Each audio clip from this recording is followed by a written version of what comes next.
Agenda 111 was born out of this necessity to address some of these shortcomings.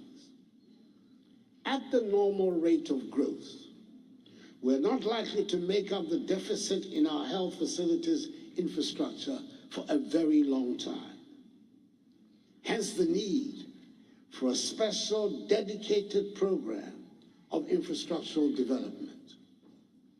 We are undertaking the construction of 101 entities, which comprise standard 100-bed district hospitals for 101 districts without hospitals, with accommodation for doctors and nurses. 6 new regional hospitals for each of the 6 new regions. The rehabilitation of the Afia Nkwanta Hospital in the Western region. 1 new regional hospital for the Western region. And 3 psychiatric hospitals for each of the 3 zones of the country, that is North, Middle, and Coastal. It is an ambitious project which must and will be done, and which will create some 33,900 jobs for construction workers, and on completion, some 34,300 jobs for health workers. Mr. Speaker, I have to report, like all major construction projects, it is evident that the initial schedule we gave for the completion of Agenda 111 was overly ambitious. Identifying suitable sites around the country, for example, has turned out to be even more problematic than had been anticipated.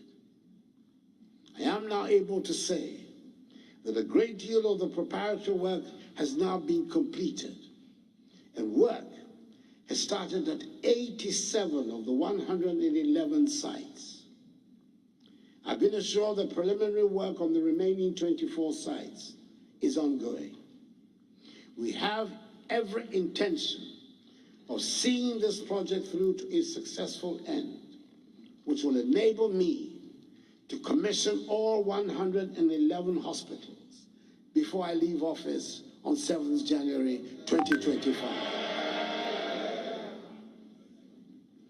Mr. Speaker, we have saved lives and fared much better than we had feared and the experts predicted. But the consequences of lockdowns, border and business closures, and unplanned expenditures have combined to have a devastating impact on our economy. The unplanned expenditures included, but were not limited to, the recruitment on a permanent basis of 58,121 healthcare professionals and the payment of extra incentives to our frontline health workers.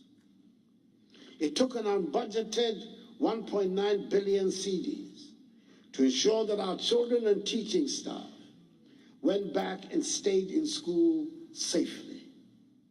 Some, including regrettably a few in this honorable House, went as far as to accuse the government of trying to kill Ghanaian children when we introduced the controlled school reopenings. I might add here that in some countries, school closures have lasted for 20 months, and children are only now going back to school. Our children did not lose a single academic year. We provided nearly 5 million households and over 10 million people with electricity and water subsidies at the time they were most needed. In all, data from the Ministry of Finance tells us that an amount of 17.7 billion cedis, 4.6% of GDP, has been spent in containing the pandemic since 2020. Mr. Speaker, the NPP government came into office with a plan to build a resilient economy and set us on the path to prosperity. We were on course, and our performance between 2017 and the beginning of 2020 demonstrates we were making rapid progress. Indeed, in 2017, 2018, and 2019, we recorded average annual GDP growth rates of 7%, making us one of the fastest growing economies in the world. We grew the economy from the CD equivalent of 54 billion United States dollars at the end of 2016 to the CD equivalent of 72 billion United States dollars in 2020, a 33% increase. Then COVID arrived.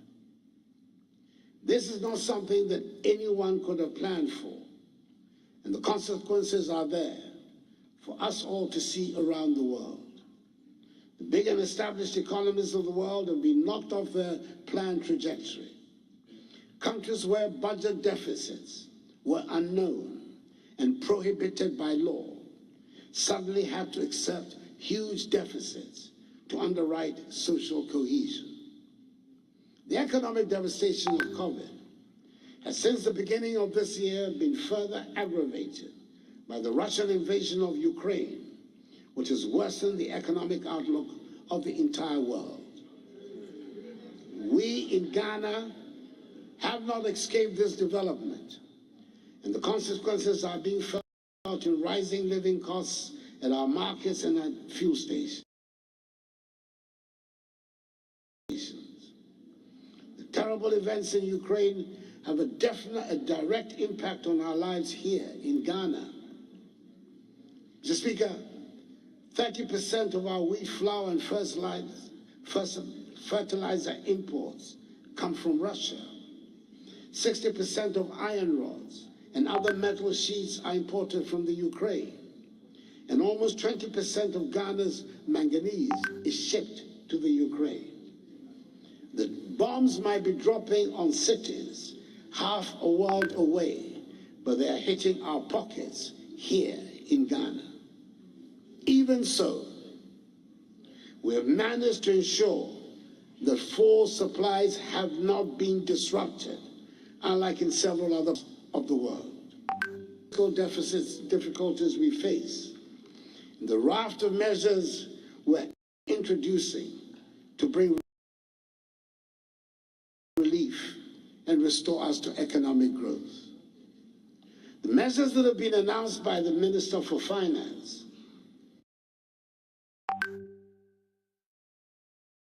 are meant to demonstrate that we are aware that we are in difficult times and we are addressing the situation. The belt-tightening measures being set for members of the executive have been elaborated within this context. And I'm hoping that you're going to join us in this undertaking. This government remains alive to its responsibilities to the Ghanaian people. The difficulties of the time notwithstanding, we intend to continue to grow this economy and bring prosperity. That will only happen when we continue to invest in the future. Our children will continue to be educated and be equipped to run a modern and digitalized economy. The free SHS and free TVET are the best vehicles we have devised to take us to the realization of our goal of an educated and skilled workforce. The computerized school placement system is currently ongoing, and the latest batch of JHS students will soon embark on their free SHS and free TVET education. The TVET institutions are being upgraded and equipped to enable them train the increased numbers of children that we want to be attracted to that sector to meet the modern needs of our economy. This year, I'll be commissioning some of the 34 refurbished National Vocational and Technical Institutes, NVTIs, across the country. The refurbishment comprises the construction, rehabilitation, and equipment of laboratories, workshops, additional classrooms, hostels, and administrative offices. Within the next few months, the construction of 5 technical colleges will begin in various parts of the country. 3 technical institutes will be upgraded to tertiary status. The initial phase for the construction of 9 TVET campuses will commence next month in Bosumtwe, Achimewisa, Boakon, Kenyase, Patuda, Dambai, Larabanga, Guabuliga, and Tolibri.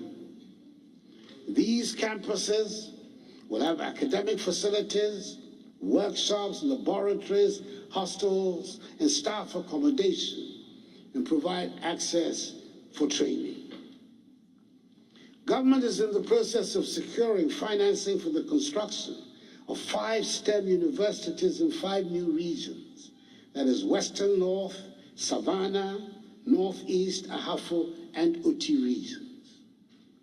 Steps are being taken to turn the planned Bunso campus of the University of Environment and Sustainable Development into a standalone independent university focused on the study of engineering.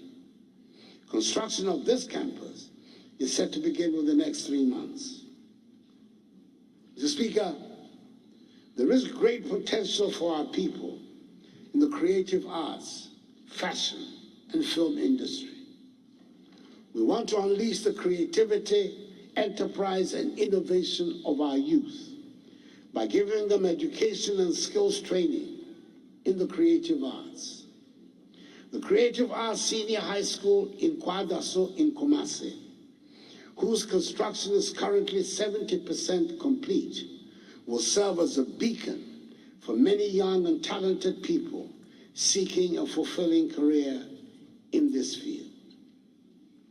Mr. Speaker, I recall with nostalgia the end of year 2019, just before the onset of COVID, when the world came to Ghana in that December to remember. And we were the happy place to be at the end of our year of return. Ghana continues to lead the push for African Renaissance through the decade-long Beyond the Return project. The December in Ghana component of this project has positioned Ghana as the destination to visit every December.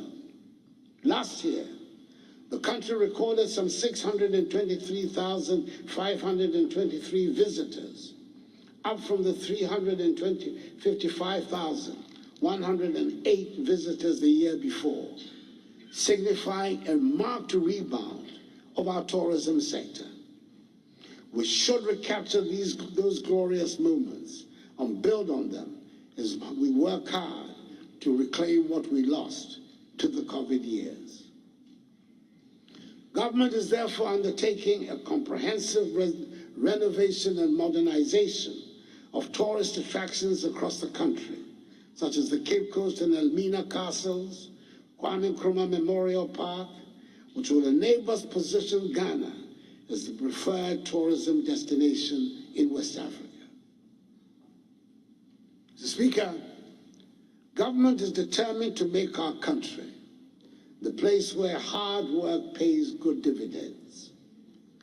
We've made substantial investments in the agriculture sector.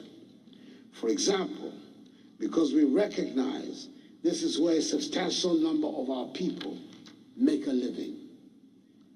The successes of the program for Planting for Food and Jobs have transformed the lives of many farmers around the country. I'm glad to announce that the Tono irrigation dam has been fully rehabilitated and is back to life and fully operational, and is serving the needs of many farmers in the areas around them. The result of significant investment by my government in the Ghana Commercial Agriculture Project has resulted in the availability of a total of 13,190 hectares of additional irrigable land through the rehabilitation of Tono, irrigation schemes for rice and vegetable cultivation.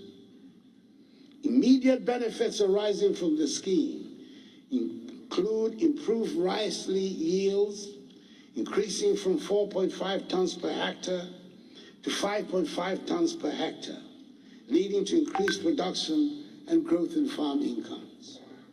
This has benefited some 14,264 smallholder beneficiaries directly, creating some 40,000 jobs along several value chain activities generated from the irrigation schemes.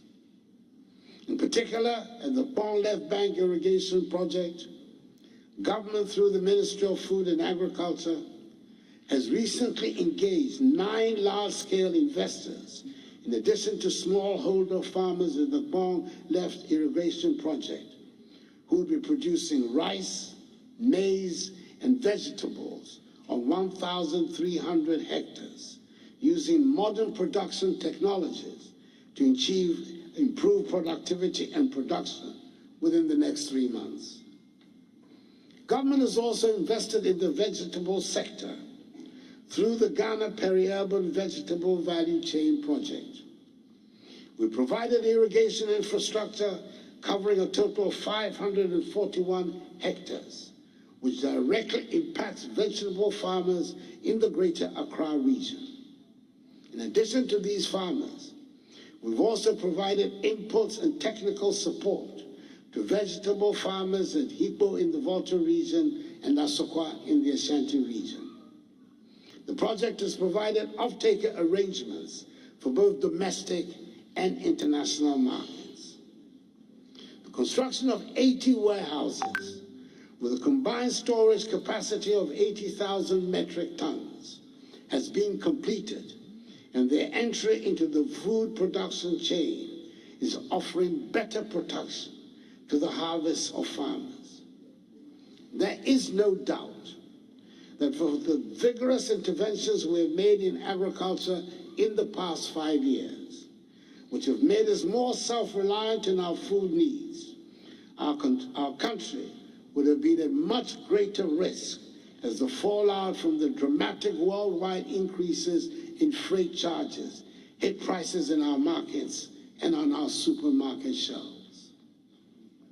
Mr. Speaker, the cocoa industry has marked a lot of interesting and far-reaching achievements this past year, including producing 1,047,385 tons, the highest ever recorded in Ghana's history.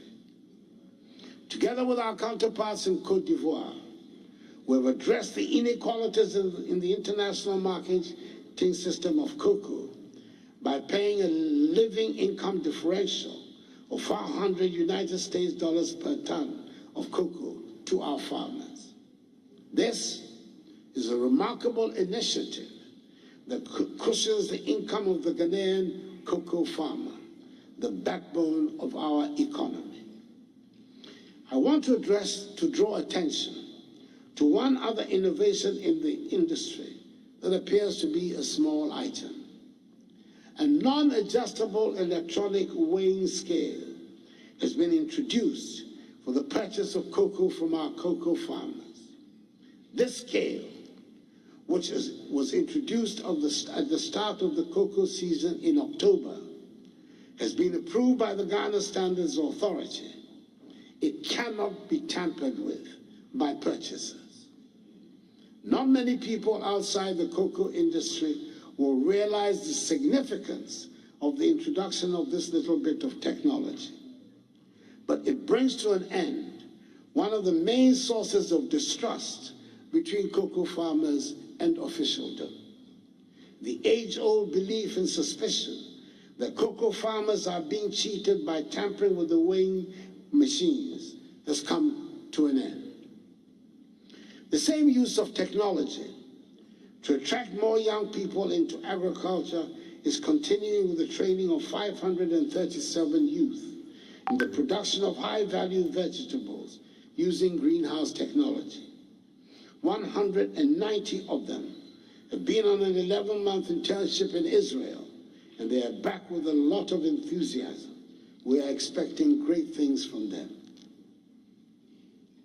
Indeed, Mr. Speaker, we're expecting greater things from the greater use of technology and the digitalization of our economy as a whole. I'm happy to report that the National Identification Card, the Ghana card, has finally been integrated into our everyday lives as the cradle to grave necessity. Never again will it be that someone born in this country will live a full life, die and be buried without any record of his or her existence. The operations of the birth and death registry are finally being digitized to make sure the documents issued from that department are accorded the respect they should have. Every child born in this country will be registered, and the date of birth registered will remain your date of birth throughout your life.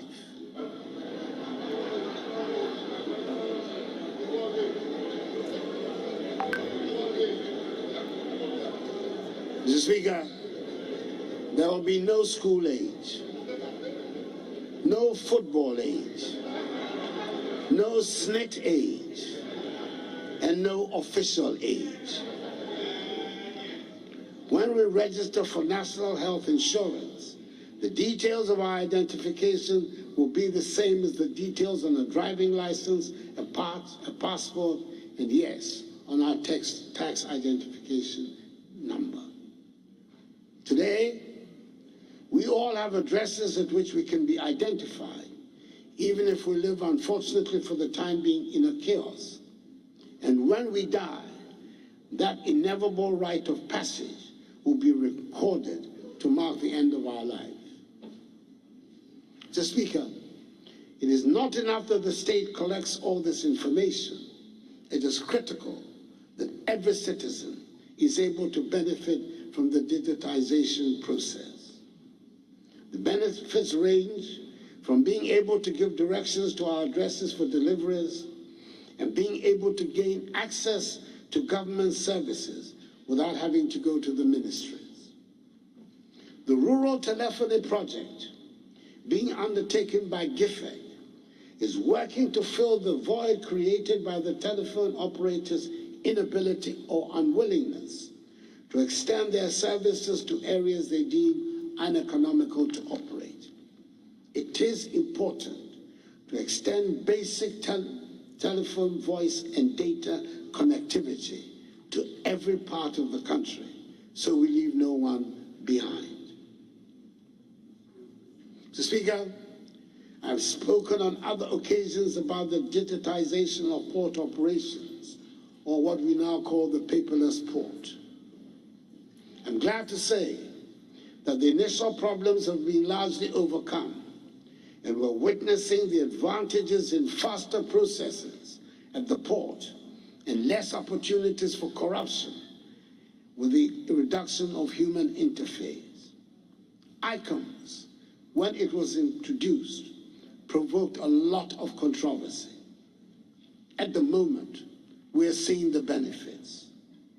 Indeed, customs revenue prior to the implementation of ICOMS for the period June 19 to May 20 stood at 11.5 billion cedis. Between June 2020, the start of ICOMS, and May 2021, teething challenges, ill-considered propaganda, and the impact of COVID-19 on global trade notwithstanding, customs revenue has increased by 27.6% to 14.36 billion cedis. Indeed, customs revenue for 2021 stood at 16.8 billion cedis, as opposed to 20.3 billion cedis in 2019, when ICOMS had not been implemented. The digitization of hospital records has started through the Lightwave Health Information Management System. We started with the teaching hospitals, and we plan to work in a phased approach to cover every health facility in Ghana.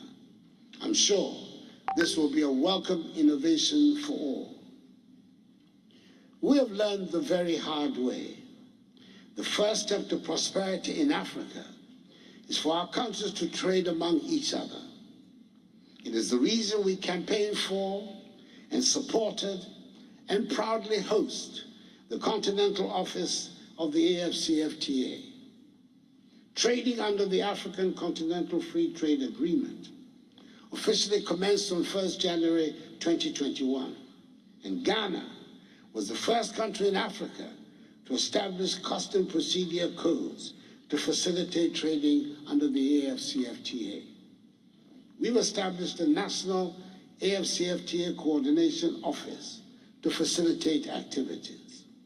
We have high hopes that the AFCFTA office, which we proudly host, will bring urgency to growing trade amongst the African states. Possibly, and probably, the most significant steps towards making this African trade possible was taken in Accra a few weeks ago with the launch of PAPS, the Pan-African Payment and Settlement System.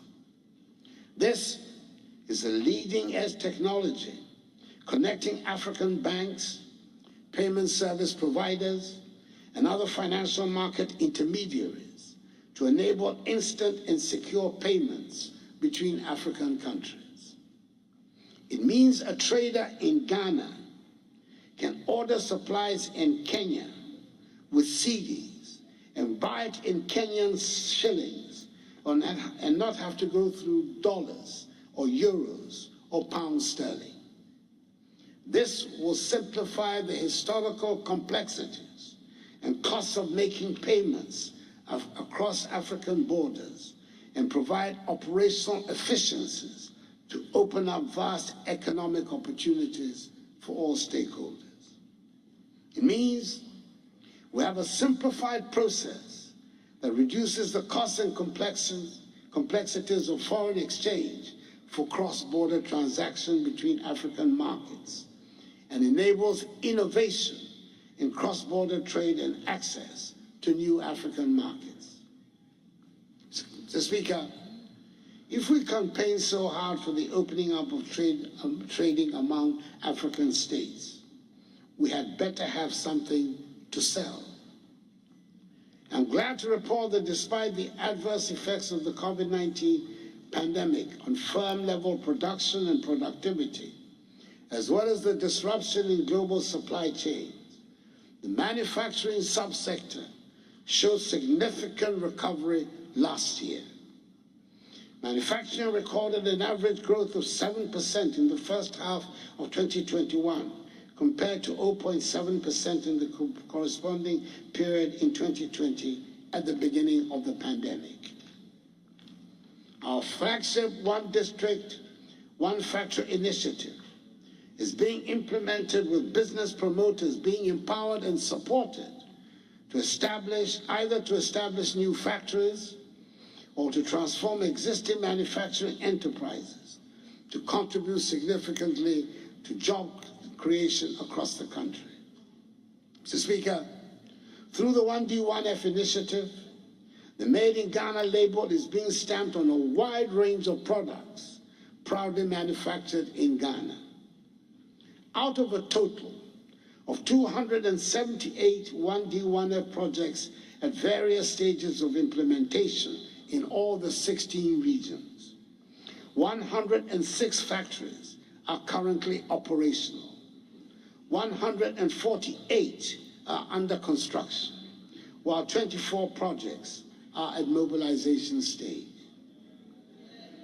Mr. Speaker, in order to bring the youth on board the 1D1F program, 58 out of the 278 1D1F projects have been developed as enterprises fully owned by youth groups with direct government support. Each of these 1D1F youth companies are owned by between 40 and 50 youth as shareholders. In addition, 5 medium-scale state-of-the-art agro-processing common user facilities have been established with direct support from government and are owned by various groups of farmers whose farming operations have previously been undermined through lack of processing facilities. These farmer-owned companies have been established in 5 districts, namely Doma West, Savelugu, Sefia Kontombra, Setra Central, and Takwa in Swayem. They cover oil processing, rice milling, and the processing of maize into maize grits. Mr. Speaker, quite a number of global vehicle manufacturing companies have set up assembly plants here in our country and started producing vehicles for our market and for the West African market. The well-defined Ghana Automotive Development Policy we outlawed in August 2019 has facilitated this welcome development. Since June 2021, Toyota and Suzuki brands of vehicles are being produced here, commencing with the production of Hilux, pickup, and Swift models. VW, Volkswagen, and Sinotruk, which commenced commercial operations in 2020, have continued to assemble their brands of vehicles and are enjoying significant local patronage. In addition, a new state-of-the-art assembly plant with capacity to assemble 5,000 new vehicles per annum has been established by Nissan in Tema, which is currently producing Nissan and Peugeot brands of vehicles for the Ghanaian and West African markets. I will have the pleasure to commission this new plant in Tema tomorrow. 3 other vehicle manufacturers, namely Kia, Hyundai, and Renault, are also expected to commence commercial production this year. Our national iconic automobile brand, the Kantanka brand, produced by Kantanka Automobile Company Limited, also stepped up production of its made-in-Ghana vehicles, which include Nkunimdie SUV, Omama pickup, Onate 4x4 pickup, Otumfor SUV, and K71 small SUV models. Now that the Minister for Finance has announced an embargo on the importation of 4x4 vehicles for official use, I hope the local assembly plants will take full advantage of the opportunity, especially since government is continuing with its policy of giving first priority to locally assembled vehicles in respect of all publicly financed procurement of vehicles. Mr. Speaker, we have proof beyond the education, agriculture, and manufacturing sectors to show that we have been using state revenue to expand infrastructure across other sectors and improve lives. For the first time in our history, we are doing something about the infrastructure needs of the judiciary on a major scale. A courthouse is an essential element of the architecture of a state dedicated to the promotion of the rule of law. And yet, there are large areas of our country that are not served by any court, and people have to travel long distances to access the services of a court. Unfortunately, as the former Chief Justice once put it, the conditions of most of the court facilities around the country where they exist are not fit for purpose. We have thus embarked on a project to provide 100 courthouses and accompanying residences for judges and magistrates around the country. 50 of them are being built and are near completion and should be handed over to the judiciary soon. Mr. Speaker, 121 residential units for the judiciary are also being built across the country. Furthermore, 22 new modern townhouses are being constructed at Denyame in Kumasi to address the accommodation challenges facing Court of Appeal judges assigned to the northern sector. Some of you might remember that work began some 20 years ago on the construction of Law House, a proposed new office accommodation for the Office of Attorney General and Ministry of Justice. A 12-story edifice consisting of 10 floors above ground and 2 stories underground. Work on the project has stopped many years ago.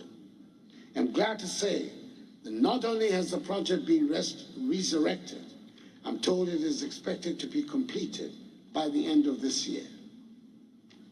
Mr. Speaker, whilst on the subject of law enforcement, the passage of the Right to Information Act, the Witness Protection Act, the amendment of the Criminal Offences Act, and other laws have enhanced significantly the capacity of the state in the fight against corruption.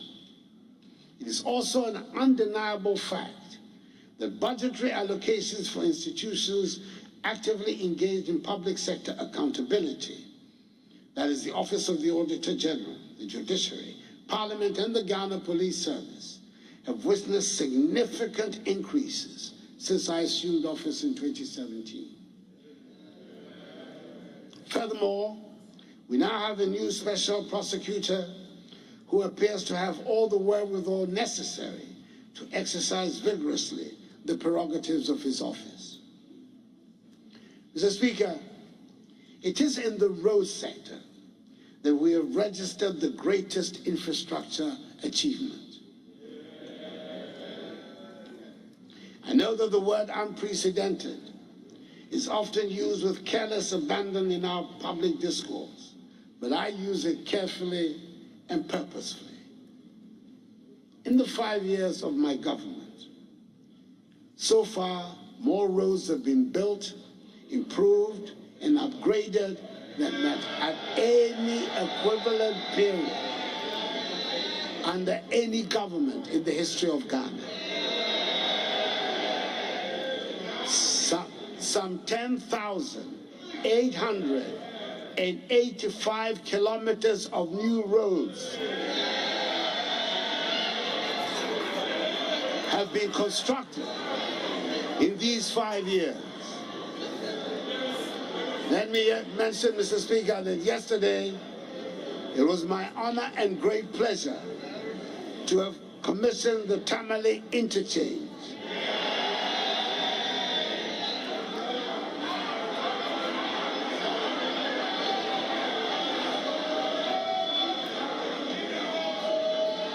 The first such interchange in the northern sector of our country, which the people of Tamale gladly celebrated. I considered it to be a most satisfying birthday present. We intend to continue with the building of roads around the country to accelerate the opening up of our country. Excuse me. Mr. Speaker, we have kept to our promise and kept the lights on in spite of worldwide upheavals in the energy sector and in spite of the huge legacy debts we inherited. We've almost completed the process of restructuring these debts to reduce their crippling effects on our public expenditure. With the introduction of more bulk supply points in areas such as Kasua and Pokuase, power transmission has improved tremendously in the southwestern and northwestern parts of Greater Accra. Power lines are getting upgraded to reduce commercial and technical losses and increase transmission capacity. Under the National Electrification Scheme, a total of 279 communities have been connected to the national grid. This has increased the national electricity access rate from 85.7% in 2020 to 87.3% as of January 2022. 487 more communities are at various stages of connection and completion. We are on course to achieve our ambition of universal access to electricity by the end of my term as the president of this country. The accommodation problems, Mr. Speaker, facing the military have long been matters of national sadness. I'm glad to say that the first stage of the military housing project, dubbed the Barracks Regeneration Project, has started with construction going on at all garrisons across the country. The military academy at Teshi is being modernized, and we're keeping our armed forces retooled and equipped to enable them to live up to their duties. Each of the different branches of the armed forces, the Army, Navy, and Air Force, has received significant financial assistance to upgrade its logistical bases and strengthen its capabilities, and its welfare requirements are being substantially addressed. We're building modernized armed forces with higher numbers of personnel that will be fit to meet the demands of the 21st century. The protection of our borders puts extra burden on the military, especially since there's increased terrorist activity in the region and instability in many of our neighboring countries. 15 forward operating bases, or FOBs as they are called, are being constructed across the country to help in the prevention of cross-border crimes and terrorist activity. Mr. Speaker, I believe we can all testify that our police service is undergoing a great improvement and a change of image before our very eyes. During times of anxiety, we need a responsive police service to boost the confidence of the population, and it is good to see the police rise up to the challenge. Nothing starts people off in a bad mood more than the driving habits and traffic jams that create chaos on our roads and make every road journey a nightmare. Gradually, the police are bringing order to the roads, and we all now know that the law is no respecter of persons or vehicle types. I urge all of us to cooperate with the police to perform their duties to enable all of us go about our lives in peace. I'm happy to state the government has been able to provide much needed modern equipment for the service, and we're tackling their accommodation needs as well. We're constructing 320 housing units at the National Police Training School, which are at an advanced stage of completion.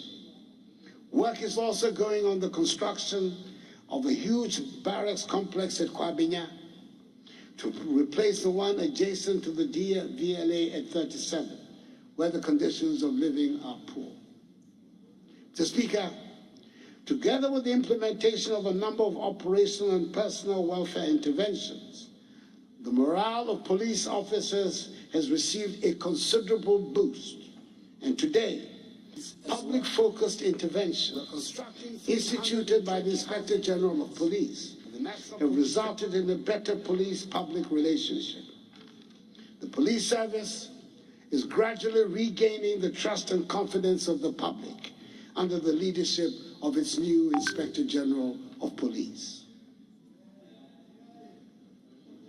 Mr. Speaker, as I indicated last year would happen, a national dialogue on illegal mining was held under the auspices of the Lands and Natural Resources Ministry in Accra, as well as in two other regional ones in Kumasi and Tamale. If ever the support of all citizens was required to make something work, it is in the battle to end illegal mining and restore our lands and water bodies back to health. Enjoy free deliveries now with Jumia on all your everyday needs. Forest reserves as red zones for mining. We suspended the issuance of all prospective exploration and reconnaissance licenses. Right, Michael Krekumante, President of my Creative Arts Council. Market, I see you more about entertainment review. So. Right, so back.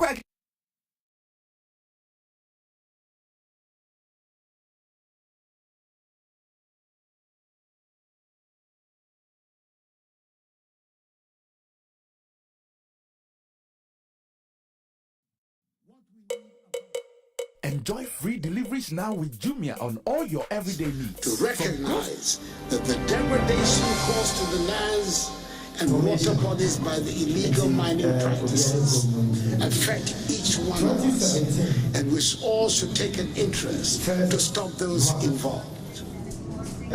Let me use this platform to extend again the condolences of the nation to the victims of the Apiache explosion. The response to the disaster by the public and the organs of state was highly commendable.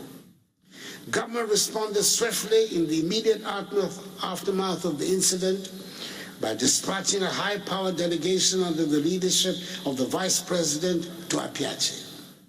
An Apiache support fund has been established to spearhead the building of a decent, green, and sustainable community to enable victims of this tragic incident and members of the community get back on their feet and rebuild their lives. As rising out of this incident, government will ensure that the health and safety policies of the mining industries are in accordance with international best practices.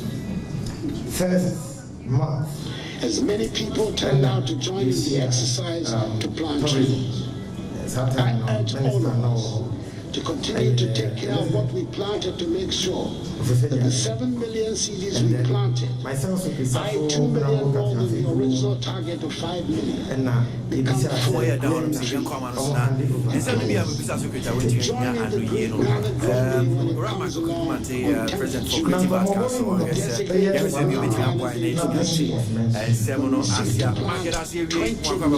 entertainment review. So that is a fourfold increase over the 2021 target of 5 million. The Speaker, you would recollect that in my message to Parliament last year, I indicated the government is collaborating with the private sector to establish 14 medical waste treatment facilities and commence the construction of 16 integrated recycling and compositing plants across the country to help address once and for all the safe disposal of medical and municipal solid waste. I'm happy to inform the House that these facilities and plants are at various levels of completion and will be completed by the end of this year. So I hear one pretty bad As part of government's Water for All program, several water systems have been initiated and at our various stages of completion. So where is our office? Where do we go? The import of the program is to ensure that each region will benefit from at least one water supply project. Phases 1 and 2 of the Upper East Region Water Supply Project have been completed. Buy your kids luxury cars. 10 years later, they will say it's Working on the too water old. projects in Qatar Buy and your Sudan. kids latest mobile phone. 10 years later, they will say, I have forgotten that. Tamale and Zakadi Tagradi water projects. Now go back to the budget on entertainment because the NPP promised to pursue the construction of modern large city. Well, did you see that in the budget? The idea was well embraced by sector, especially those in the theatre and the shows. And of course, the finance minister, however, failed to touch on how government intends to roll out the project and exactly how this will affect the theatre and exactly what the issues will be. Try and make some sense which are expected to deliver some 12,000 housing and Bob Smith Jr. has just joined me. Welcome. Thank you. That name so hates you and I saw you mentioned that name. All right. Now, specifically, what were you expecting the minister to say about well, whatever has been said, we just sit back and pray that we are optimistic that something good comes out. What came out, I think it's quite reasonable, quite, because as business, go back to the budget on the table because the NPP promised to pursue the construction more than large, and we see most of the taxes have been reduced, abolished or reduced. Well, so if you everything is okay, the idea was well embraced by the sector, especially those I think that although and of course the finance minister, however, failed to touch on how government intends to roll out the process and exactly how this will affect the theatre and exactly what the issues and you try and make some sense. Whose aim is to improve the resilience of the country's coastline against and Freddy has just joined you. Welcome. Thank you. That name is you mentioned that. Now, specifically, what were you expecting the minister to say about your well, whatever has been said, we just sit back and pray that we are optimistic that something will come out. But what came out, I think it's quite reasonable, quite, because as businessmen, as entrepreneurs, the enabling environment has been created enough, and we see most of the taxes have been reduced, abolished or reduced. So if everything is okay generally, it affects the business, our business positively. And I think that although we hear that budget is an abridged version, like some people will say, so this morning in place of the news. For you, as a production person, you think that environment, in terms of the taxes, will give you a more room to operate? Because over the years, a lot of taxes are there. Now, if we were importing anything, new taxes, we hear Abosokan, they are so happy. So if I have something some kind of spare parts to buy from Abosokan, I don't have a problem. If I have to import vehicles, blah, blah, blah, all that is being taken care of. All the general business is going to we look up to the normal Ghanaian is doing business, everything is smooth, he's earning so much. That is what we come to look at. Spending money on what we do.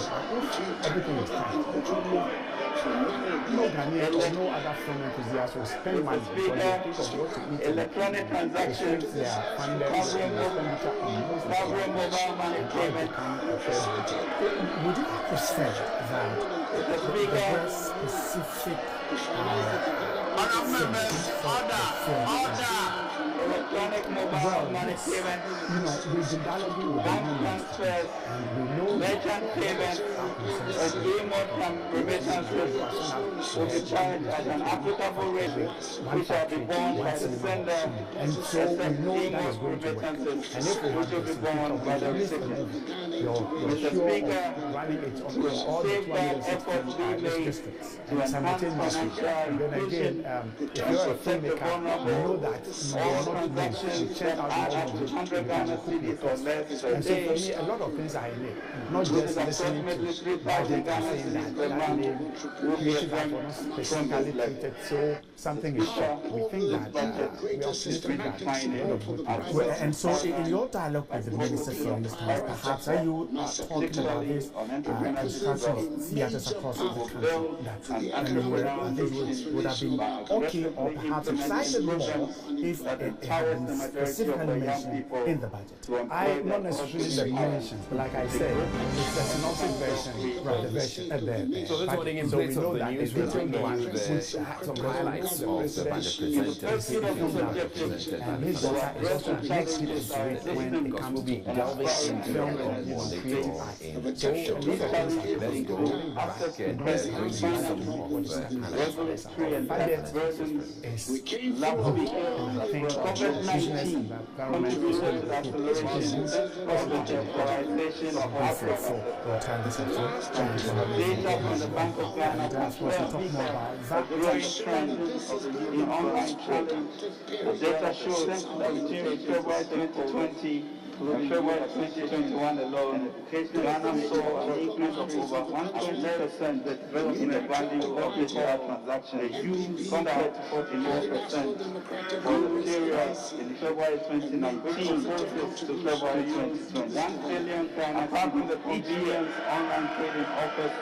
The surge after use 1 billion was primarily due to the increase in the use of digital platforms as a result of the COVID-19 pandemic.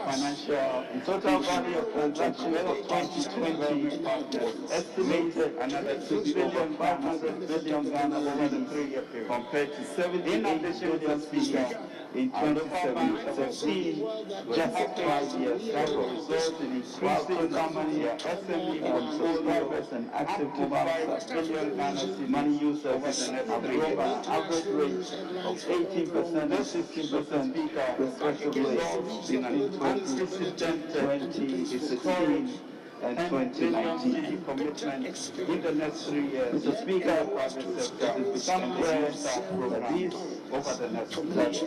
There exists enormous potential to increase tax revenue by bringing into the tax bracket transactions that will be better defined as being undertaken in the informal Entrepreneurship and Innovation After considerable deliberation, government has decided to place a levy on all electronic transactions to widen the tax net and roping the informal sector. This shall be known as the Electronic Transaction Levy or e-levy. Electronic and partners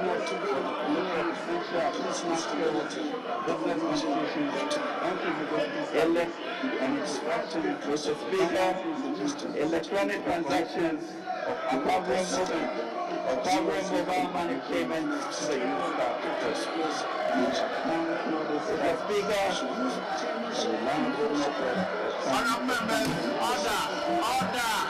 electronic mobile money payments, bank transfers, merchant payments, e-modes and remittances will be charged at an applicable rate of 1.75% network, which shall be borne by the sender, except the e-mode remittances, which will be borne by the Speaker of the Urban Road. Safeguard efforts being made to enhance financial inclusion and protect the vulnerable in all transactions that add up to 100 Ghana cedis or less per day of a 4-tier interchange, which is approximately 3,000 Ghana cedis per month, will be exempt from this levy. Segregated walkways, river bridges, underpasses, and drainage structures was focusing on information on July 6th on entrepreneurship development. Major pipeline projects are expected to take off in 2022, aggressively implement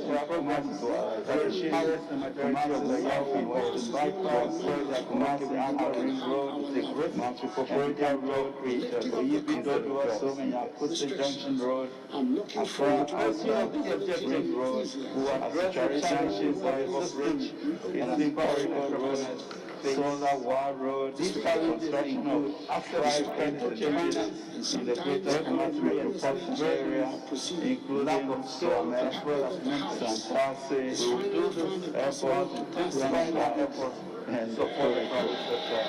Mr. Speaker, in addition, our public-private partnership program for the financing, construction, and management of road infrastructure of state projects at different stages of preparation and education institutions across the ATCP project, the financing arrangements have been completed and construction elements in 2022. Our Cape Coast proposes project to use 1 billion Ghana cedis each year. No president proposes to use 1 billion Ghana cedis each year to capitalize an ecosystem to create 1 million jobs and in partnership with the financial institutions and development partners raise another 2 billion Ghana cedis over the 3-year period. In addition, Mr. Speaker, our local banks have agreed to a package that will result in increasing their SME portfolio up to 5 billion Ghana cedis over the next 3 years. This, Mr. Speaker, results in an unprecedented, historic 10 billion cedi commitment in the next 3 years to the private sector and the Youth Start program over the next 3 years. Togetherness and the willingness to help each other when Mr. Speaker, implementing partners of the Youth Start. Mr. Speaker, the Ghana Enterprises Agency, the National Entrepreneurship and Innovation Program, and partner financial institutions will serve as the implementing arm of Youth Start. Entrepreneurs will be able to apply for support through a dedicated Youth Start online. And we're providing the infrastructure to enhance the quality of their work. We're first-class teachers. They showed it when the pandemic struck and kept our children firmly to their books. The self-confidence of the Ghanaian is well-rooted. Let us, more than ever, hold up our heads high and face the future with courage, hope, and assurance. Let us recall our age-old Ghanaian values of hard work, enterprise, solidarity, dignity, and hospitality. Look around you, believe in Ghana, and be inspired by Ghana. We will bounce back together. The battle is the Lord's. May God bless us all in our homeland, Ghana, and make her great and strong. Mr. Speaker, I thank you for your attention.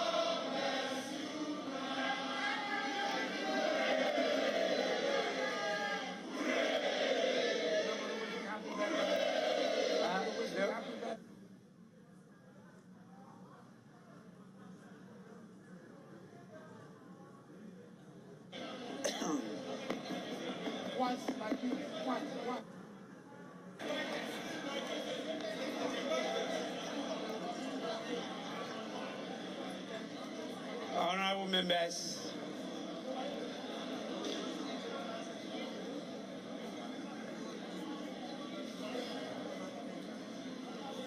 we have heard His Excellency the President. We've also heard the concerns that some of you have raised, and His Excellency has responded to it. I, on behalf of all of you, in accordance with Standing Order 58, wish to convey to His Excellency the President the gratitude of the House. Honorable members, again, in accordance with the practice of this House, a formal communication will be forwarded to His Excellency the President after the House has thoroughly debated this message on the state of the nation. With this, and looking at the time of the day, I want to give the opportunity to the leadership of the House to, if there is any indication of where we proceed from here. In other words, it is still within their ambit to move or not to move for the adjournment of this House. And I will start by giving the opportunity to the Majority Leader. Majority Leader, I talked about adjournment.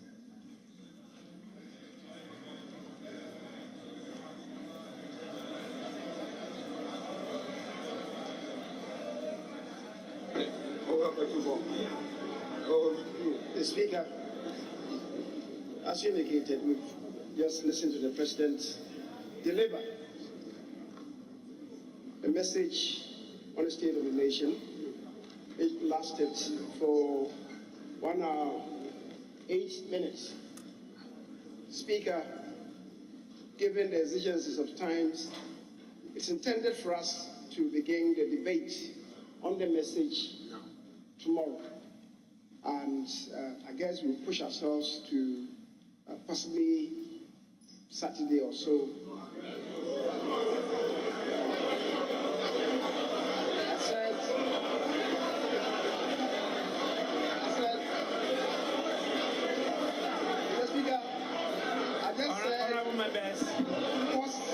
Honorable members, I chose my words advisedly. I said possibly Saturday. The Speaker, if we cannot conclude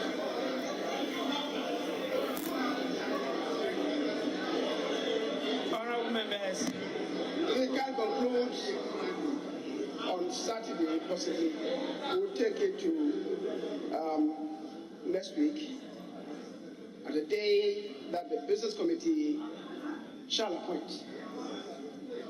Mr. Speaker, so, Mr. Speaker, so in that regard, I want to move that this House takes an adjournment to reconvene tomorrow at 10 o'clock. At 10 o'clock in the forenoon. Speaker, I believe, as the President has shared with us, we stand united and in a very transparent reconciliatory and, Mr. Speaker, very transparent and in a patriotic manner debate the statement and move forward as a nation. Mr. Speaker, I thank you and I shall move. Just a second. honorable members, the motion for adjournment has been moved. Any seconder?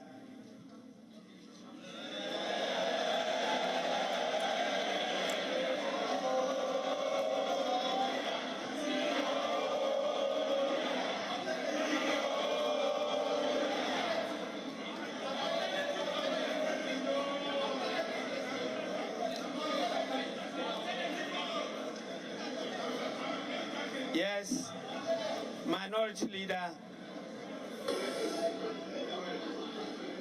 Mr. Speaker, we have heard His Excellency President Nana Addo Akufo-Addo. We expected him to deliver the true state of the nation address, which will reflect the growing hardships and suffering of the Ghanaian people. Regrettably, Mr. Speaker, he himself today does not have the confidence even to talk about the economy or the state of the Ghanaian economy. He is continuing with his promises and slogans. But, Mr. Speaker, a constitutional imperative.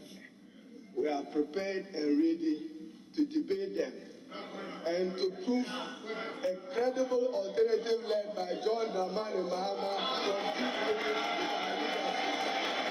we will. So, Mr. Speaker,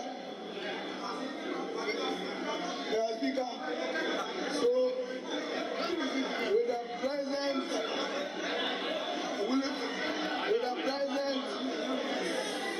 willfully downplaying the hardship reality, I beg to second the motion for adjournment.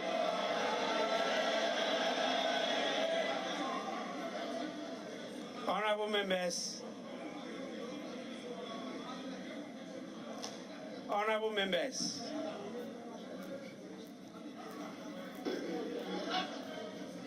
Order, order.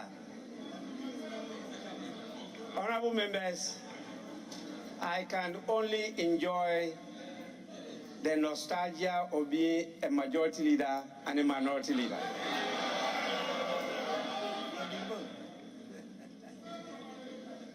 I enjoy the privileges of both. With this,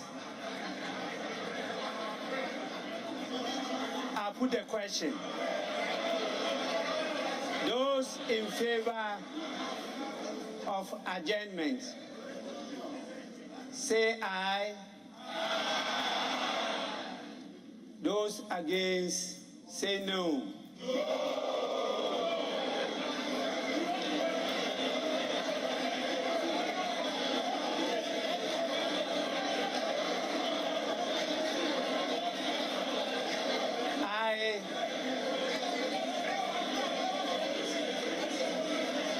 Honorable members, I put the question again. Those in favor of adjournment of sitting to tomorrow, say aye. Those against, say no.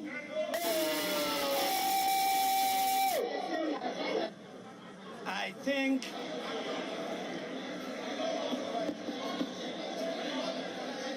think the ayes have it.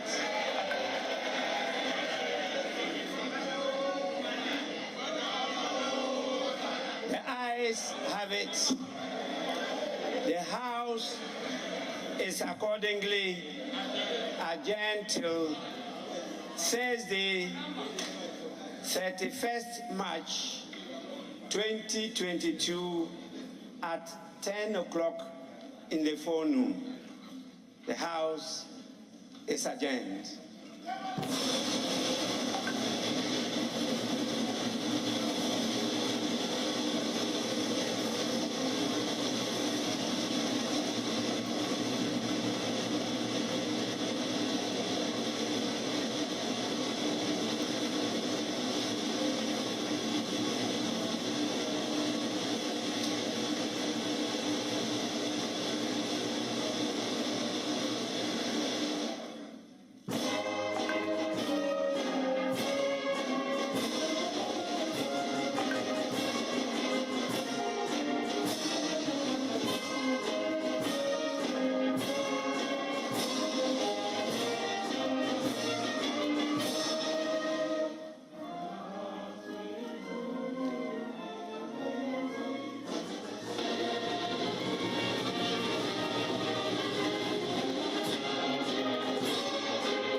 So that was President Akufo-Addo, who has just delivered the State of the Nation address to Parliament. And you can see him on your screens going around, exchanging pleasantries with members of Parliament.